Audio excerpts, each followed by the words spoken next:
Et on se retrouve dans le livre du Lévitique, au chapitre 21.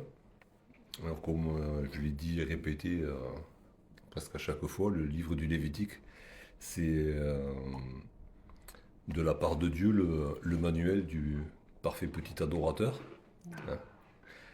Dieu explique à son peuple d'Israël comment il veut être adoré, comment il veut être servi. Et pas seulement dans les cérémonies religieuses, mais aussi dans toute la vie du peuple, dans la manière de vivre dans la société, même de manger. Tout doit être à la gloire du Dieu qu'ils adorent. Dans les derniers chapitres qu'on avait lus, Dieu s'adressait au peuple. Il y a eu des moments où il s'adressait aux sacrificateurs, des fois il s'adressait euh, au peuple dans son ensemble. Et dans les derniers chapitres, on avait vu comment Dieu demandait à son peuple de vivre la vie de tous les jours d'une manière sainte. Et c'est un refrain qu'on retrouve dans le livre du Lévitique. Vous serez saints, car je suis saint. Et la dernière remarque que j'avais fait, il me semble, la dernière fois, à la fin du chapitre 20, c'est que Dieu euh, appelait le peuple d'Israël son peuple. Et l'Église aujourd'hui est aussi appelée le peuple de Dieu, mais plus que cela, l'Église est la famille de Dieu. Nous sommes gens de la maison de Dieu maintenant. Nous appelons Dieu notre Père et, et Jésus lui-même n'a pas honte d'être appelé notre frère. Jésus est notre grand frère dans cette grande famille. Et du coup, dans ce chapitre 21, Dieu s'adresse maintenant à nouveau aux sacrificateurs, à une famille de sacrificateurs. Le père, c'est Aaron, et tous ses descendants mâles sont sacrificateurs. Et du coup, Dieu s'adresse vraiment à une famille. Et nous allons lire le chapitre 21. L'Éternel dit à Moïse, parle aux sacrificateurs, fils d'Aaron. Et tu leur diras, un sacrificateur ne se rendra point impur parmi son peuple pour un mort, excepté pour ses plus proches parents, pour sa mère, pour son père, pour son fils, pour son frère, et aussi pour sa sœur, encore vierge, qui le touche de près lorsqu'elle n'est pas mariée. Chef parmi son peuple, il ne se rendra point impur en se profanant. Les sacrificateurs ne se feront point de place chauve sur la tête. Ils ne se raseront point les coins de leur barbe, et ils ne feront point d'incision dans leur chair. Ils seront saints pour leur Dieu, et ils ne profaneront pas le nom de leur Dieu, car ils offrent à l'Éternel les sacrifices consumés par le feu, l'aliment de leur Dieu. Ils seront saints. Ils ne prendront point une femme prostituée ou déshonorée. Ils ne prendront point une femme répudiée par son mari, car ils sont saints pour leur Dieu. Tu regarderas un sacrificateur comme saint, car il offre l'aliment de ton Dieu. Il sera saint pour toi, car je suis saint, moi l'Éternel, qui vous sanctifie. Si la fille d'un sacrificateur se déshonore en se prostituant, elle déshonore son père. Elle sera brûlée au feu.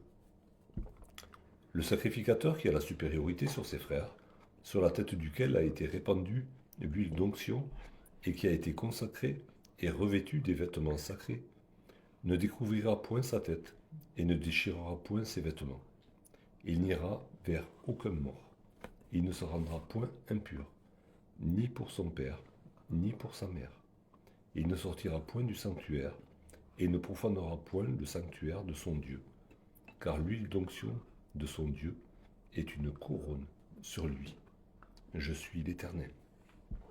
Il prendra pour femme une vierge.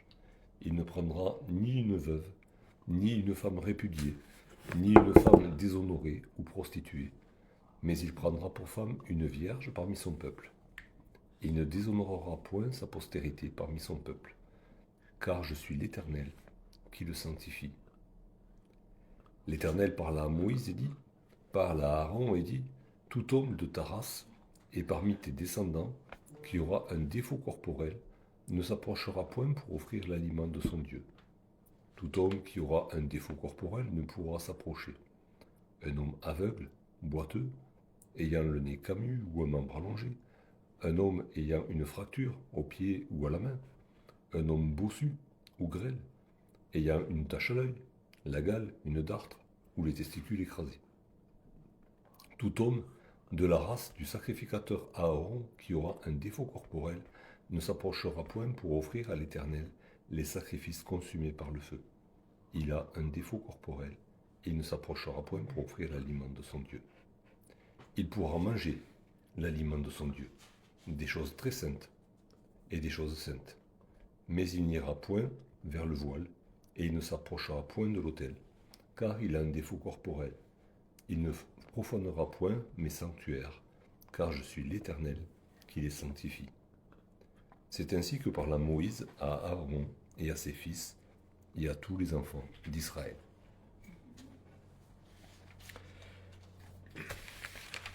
Alors bien sûr, on n'est plus sous l'Église n'est pas régie par les lois que Dieu a données à Aaron et à ses fils par rapport au culte, mais tout de même, ces lois nous parlent quand même, puisqu'on retrouve le refrain du Lévitique, on l'avait retrouvé dans la première épître de Pierre, « Vous serez saints, car je suis saint ». Dieu veut que ses adorateurs soient saints pour lui.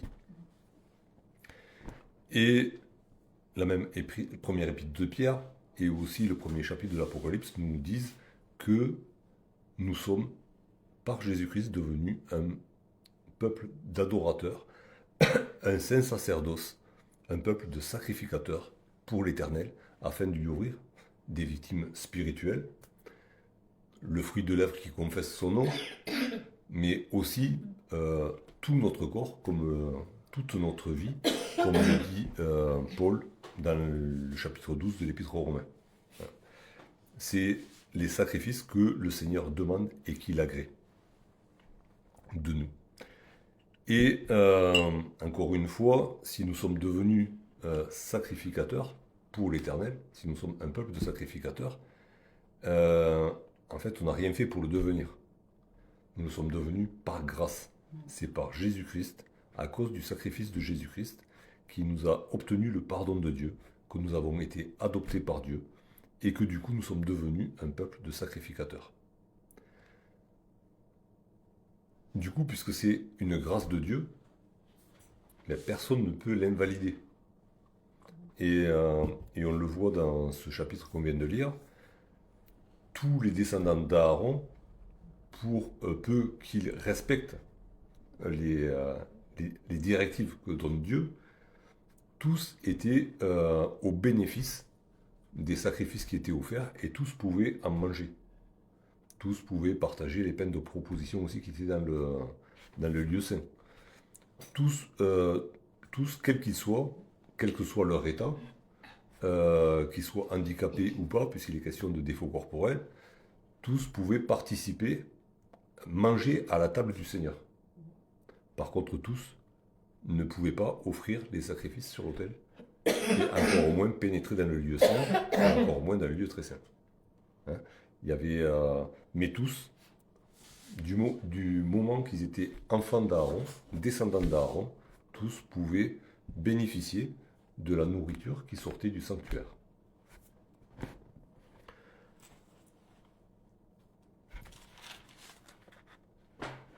Et justement, pour pouvoir offrir des sacrifices à Dieu, un culte qui lui soit agréable, pour être vraiment des adorateurs en esprit et en vérité, mais justement, il faut nous garder de ces choses qui sont présentées ici symboliquement, comme des handicaps, ou comme des relations avec des personnes que Dieu n'agrée pas, ou aussi il y avait ces histoires qu'on verra par rapport aux défunts, pour pouvoir offrir un sacrifice à Dieu qui lui soit agréable, une vraie adoration, nous devons nous garder saints. Comme devaient se garder saints les sacrificateurs à ce moment-là. Et je voudrais juste citer quelques versets en passant dans la deuxième épître de Paul à Timothée, dans 2 Timothée.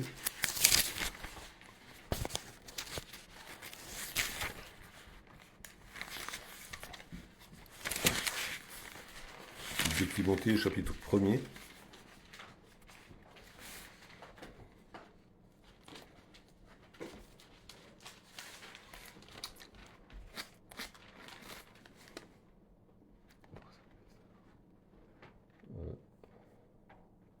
Je crois que je me suis trompé de... C'est pas 1 Timothée. Enfin, excusez-moi.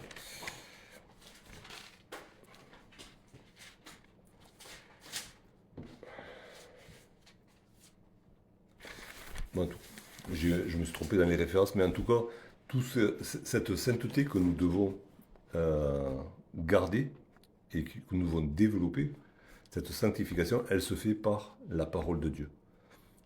Le verset que je cherchais, c'est ce verset qui dit que toute parole est inspirée de Dieu pour reprendre, corriger, instruire l'homme de Dieu, afin qu'il soit apte à toute bonne œuvre. Et les bonnes œuvres que le Seigneur demande de nous, c'est l'adoration. Et c'est Timothée 3,16. Hein. J'ai un Timothée 2 Timothée 3,16. C'est pour ça que j'ai mis un, je me suis trompé, c'est 1 Timothée 3. 2 Timothée 3. Ok, ok, merci pour la correction.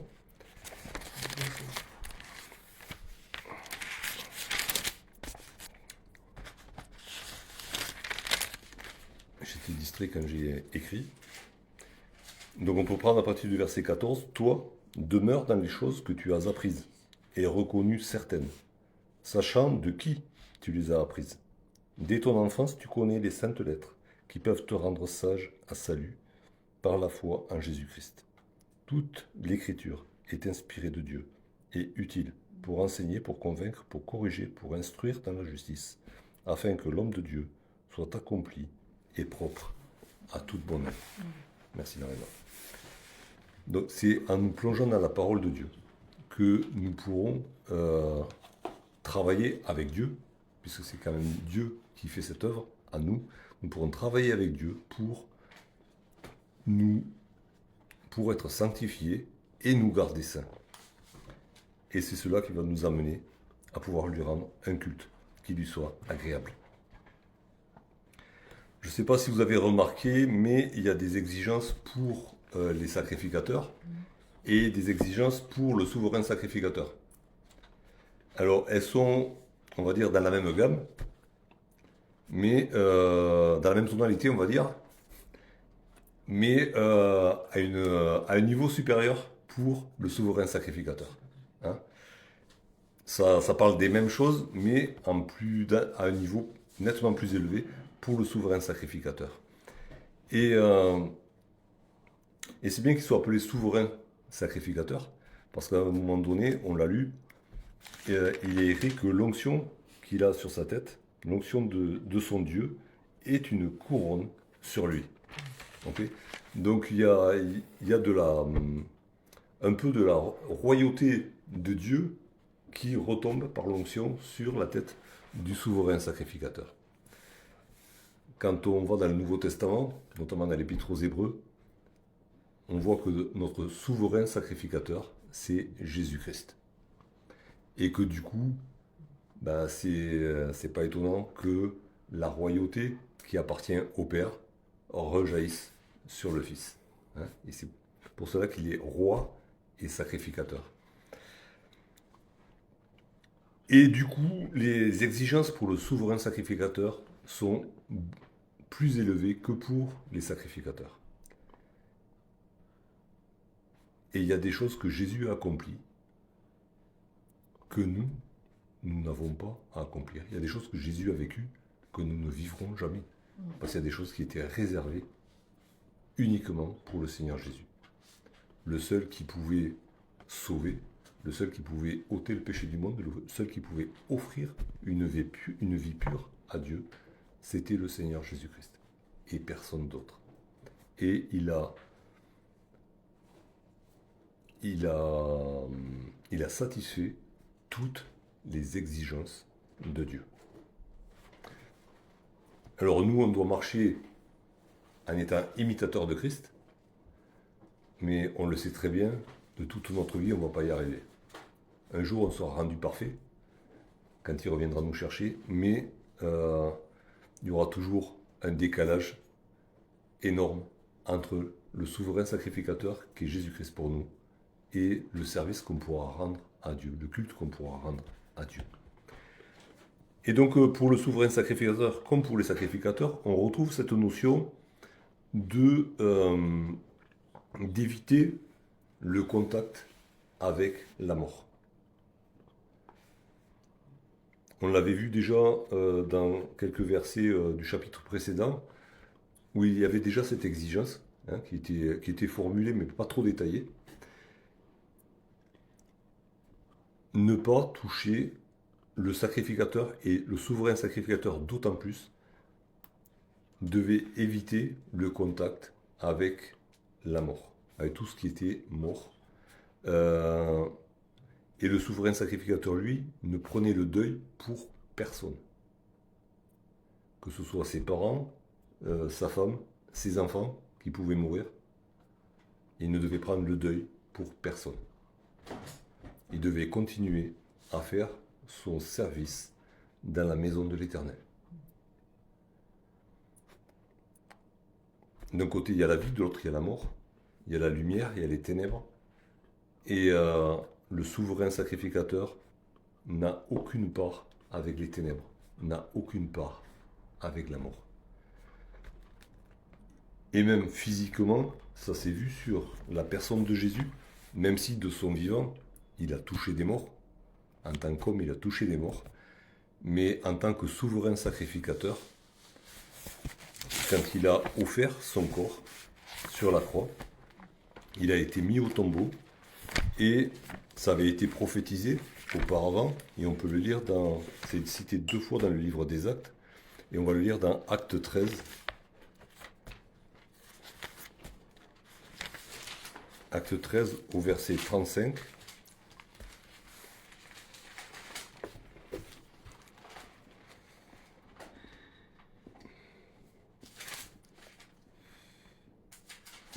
C'est pourquoi il est dit encore ailleurs, tu ne permettras pas que ton sein voie la corruption.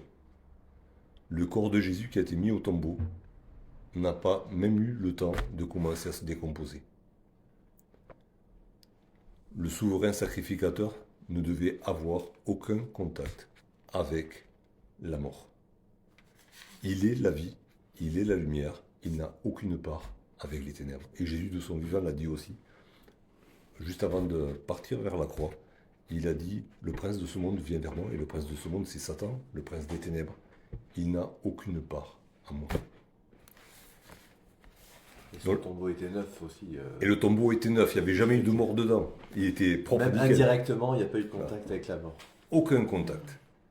Il a vaincu la mort, sans être en contact avec elle.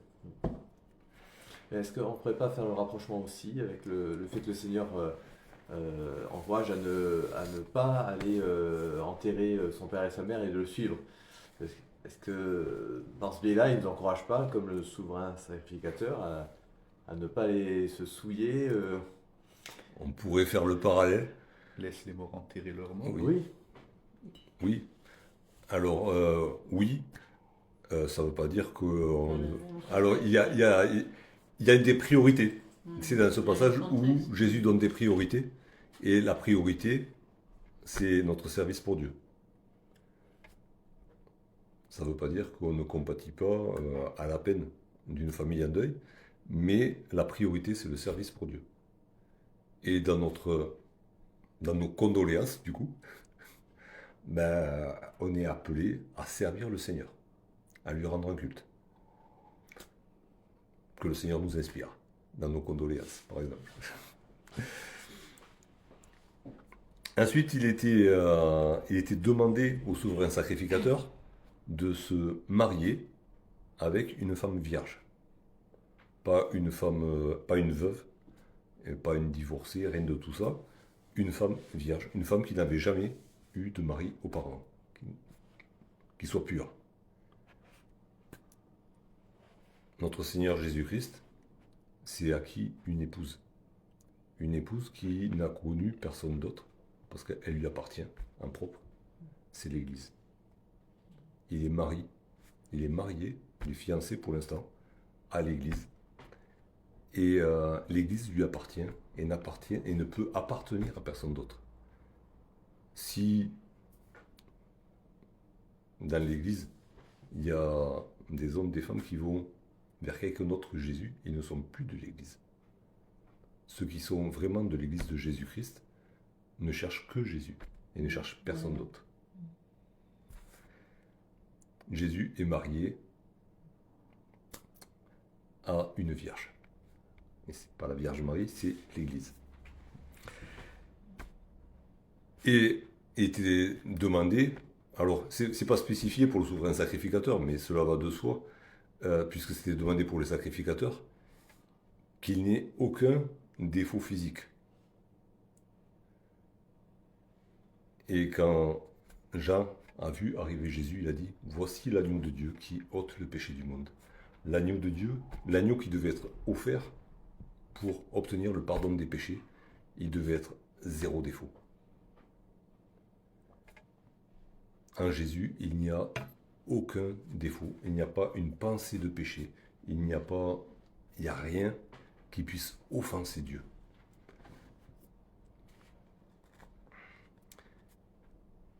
Et il est spécifié que, justement, au moment des deuils qui pouvaient affecter sa famille, il ne devait pas sortir du sanctuaire.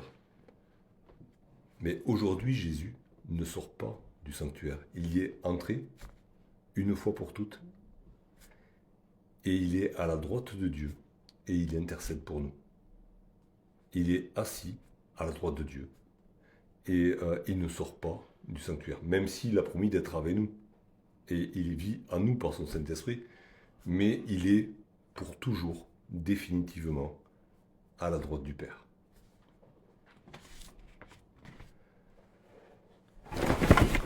Attention. Bon, elle est un peu déséquilibrée la chaise.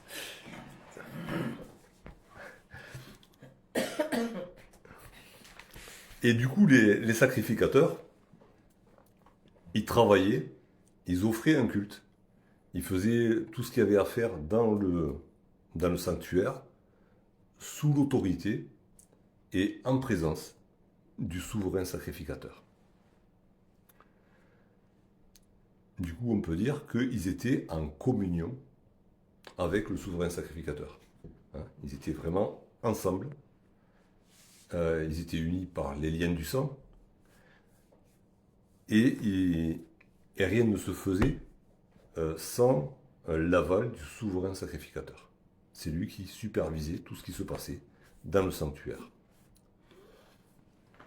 Je propose de lire 2 versets dans le Nouveau Testament. Le premier dans l'Épître aux Philippiens. J'espère que là je ne me suis pas trompé dans mes références.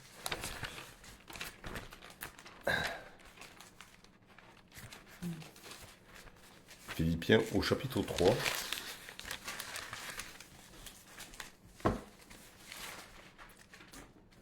Et au verset 10.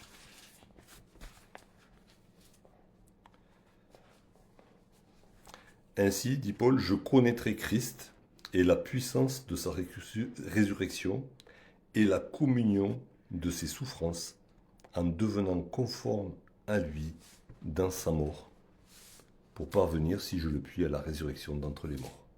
Mais il y a ce désir de Paul qui travaillait pour Dieu, qui travaillait avec Dieu, qui annonçait le nom de Jésus, d'être en communion avec Jésus jusque dans ses souffrances.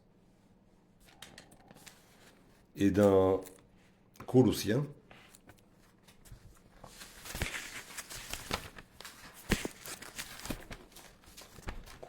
au chapitre 1er. Colossiens, c'est juste après Philippiens. Comment ? Colossiens, c'est juste après Philippiens. Juste après, oui. Merci pour le renseignement. Je suis allé un peu trop loin. Merci. Qu'est-ce que je suis en train de faire, moi ? J'ai sauté des pages. Colossiens chapitre 1er, au verset 24. Je me réjouis maintenant dans mes souffrances pour vous, et ce qui manque aux souffrances de Christ. Je l'achève en ma chair pour son corps, qui est l'Église. De la même manière que les sacrificateurs travaillaient en communion avec le souverain sacrificateur, sous son autorité, dans sa présence, l'apôtre Paul nous donne l'exemple d'un vrai adorateur qui travaille en communion avec Jésus pour rendre un culte à Dieu et qui communie avec Jésus jusque dans ses souffrances. Ça ne veut pas dire que Paul est allé se faire crucifier exprès pour avoir les marques de Jésus dans les mains, c'est pas rien à voir. Mais il portait dans son cœur les sentiments de Jésus pour ses frères et sœurs, pour le monde entier. Et c'est en cela qu'il portait dans son corps les souffrances de Jésus pour apporter le salut à ceux qui l'entouraient. Un détail intéressant, c'est que le mot traduit par souffrance ici, c'est le mot grec utilisé en général pour tribulation. Ok. Vous aurez des tribulations dans ce monde, dit Jésus. Donc, Prenez courage, car j'ai vaincu le monde. Mais du coup, c'est le lot de tous les adorateurs, en esprit et en vérité, que de souffrir pour leur maître. De souffrir avec leur maître. Parce que Jésus, à nous, il porte nos souffrances aussi. On partage les souffrances de Jésus, et Jésus partage nos souffrances pour lui. Pour lui, ouais, c'est ça. Le sacrificateur, il devait être saint, et vous serez saints car je suis saint, c'est valable pour nous aussi. Séparé de la mort, on a déjà parlé, mais pas la mort dans le Nouveau Testament, dans l'Ancien aussi. C'est pas uniquement, ça ne fait pas référence uniquement à des défunts. Il est aussi question des œuvres mortes de la chair. Notre chair, naturellement, l'homme naturel est mort. Nous étions morts par nos offenses, dit Paul. Dieu nous a rendus à la vie par Jésus-Christ. Mais nous étions morts. Et il faut que nous nous séparions des œuvres mortes de la chair. Je propose de lire dans l'Épître aux Romains. Pour être saint, pour l'Éternel, une des significations de la sainteté, c'est d'être séparé. On l'avait vu la dernière fois. C'est Dieu qui nous sanctifie en nous séparant de ce qui est du domaine de la mort. Romains au chapitre 7.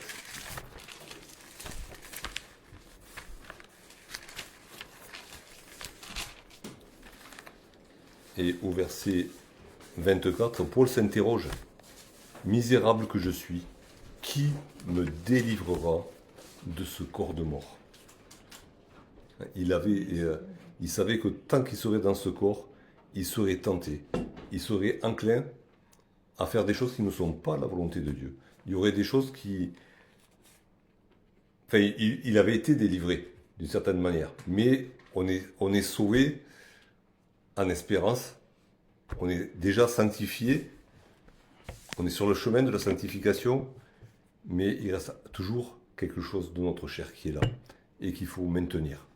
Grâce soit rendue à Dieu, par Jésus-Christ notre Seigneur, parce que lui nous a délivrés de ce corps de mort.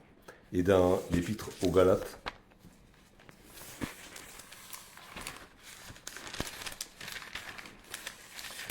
au chapitre 5,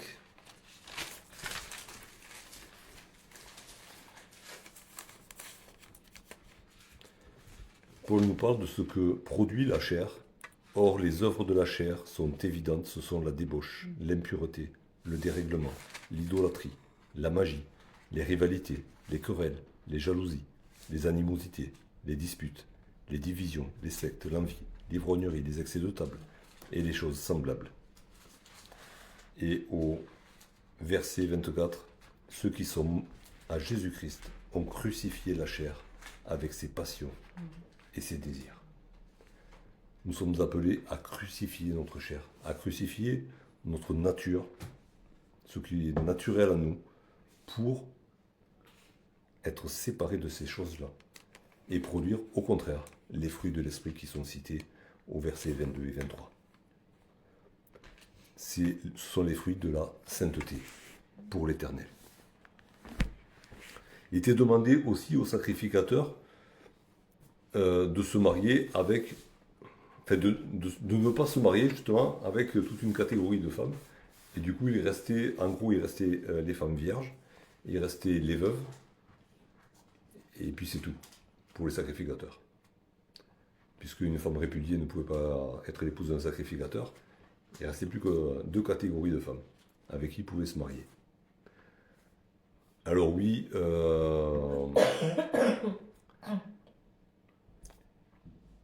on peut rapporter cela juste au mariage, et le Nouveau Testament parle du mariage du chrétien. Et pour les anciens, entre autres, il est dit qu'ils sont mariés d'une seule femme, aussi, c'était précisé dans un contexte de polygamie ambiante.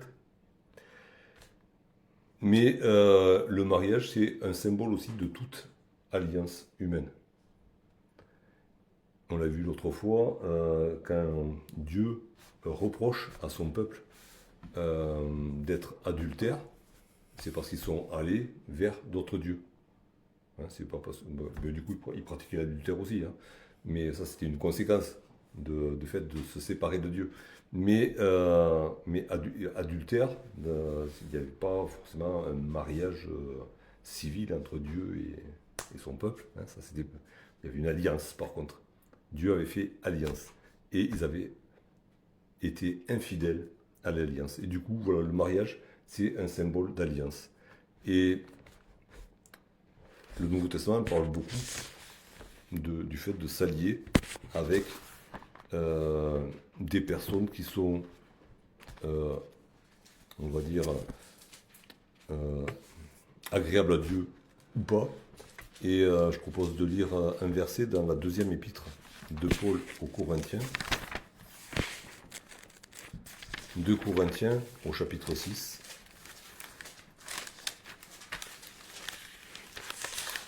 Et au verset 14. Ne vous mettez pas avec les infidèles sous un joug étranger, car quel rapport y a-t-il entre la justice et l'iniquité? Ou qu'y a-t-il de commun entre la lumière et les ténèbres? Quel accord y a-t-il entre Christ et Bélial? Ou quelle part a le fidèle avec l'infidèle? Quel rapport y a-t-il entre le temple de Dieu et les idoles? Car nous sommes le temple du Dieu vivant. Comme Dieu l'a dit, j'habiterai et je marcherai au milieu d'eux, je serai leur Dieu et ils seront mon peuple. Le verset 17, c'est pourquoi sortez du milieu d'eux et séparez-vous, dit le Seigneur. Ne touchez pas à ce qui est impur et je vous accueillerai. Je serai pour vous un père et vous serez pour moi des fils et des filles, dit le Seigneur Tout-Puissant.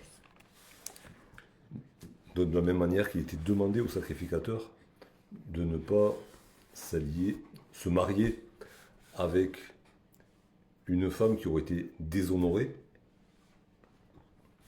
nous n'avons pas à nous allier d'une manière ou d'une autre avec quelque chose de ce monde qui n'est pas pur, qui n'est pas pour le Seigneur.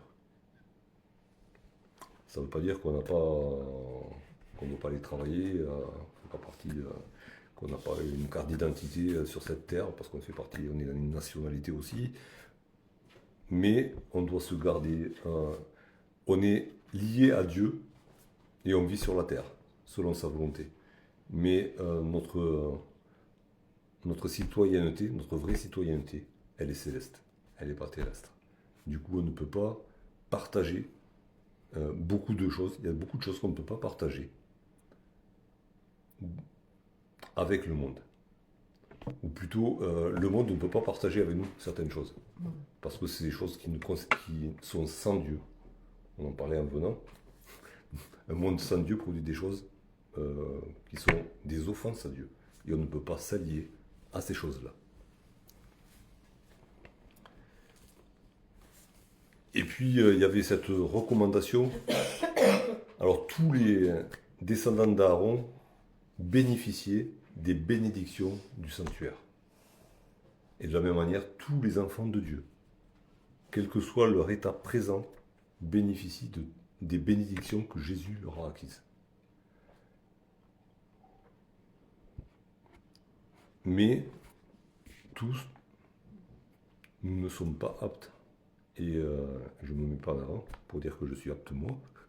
Mais il faut veiller sur nous, sur chacun de nous, avant d'offrir un sacrifice à l'Éternel. Il faut qu'on considère notre état. C'est ce qui est demandé notamment quand Paul parle du repas du Seigneur, que chacun s'examine soi-même, qu'il confesse ses péchés et qu'ainsi il prenne de la coupe et partage le pain. Jésus l'a dit, de ne pas juger les autres, mais de se juger soi-même aussi. Et d'abord, d'enlever d'abord la poutre qui est dans notre œil, avant d'aller chercher la paille qui est dans l'œil du prochain. On est tenu de s'examiner soi-même, avant de servir l'Éternel.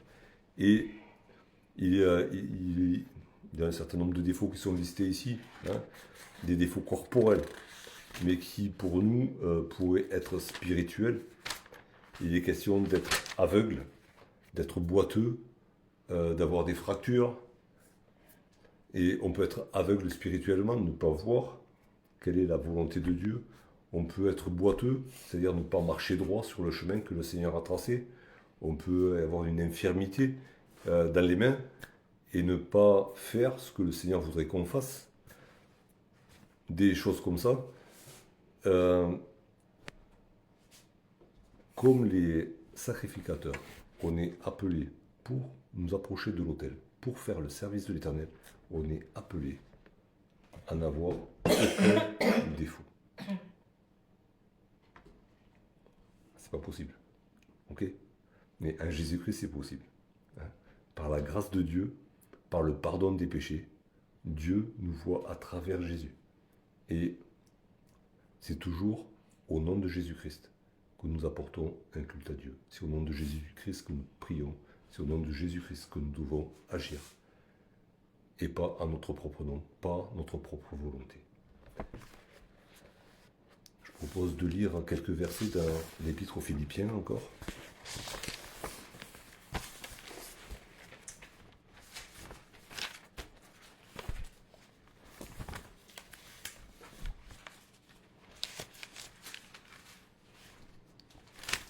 Philippiens au chapitre 2, à partir du verset 14.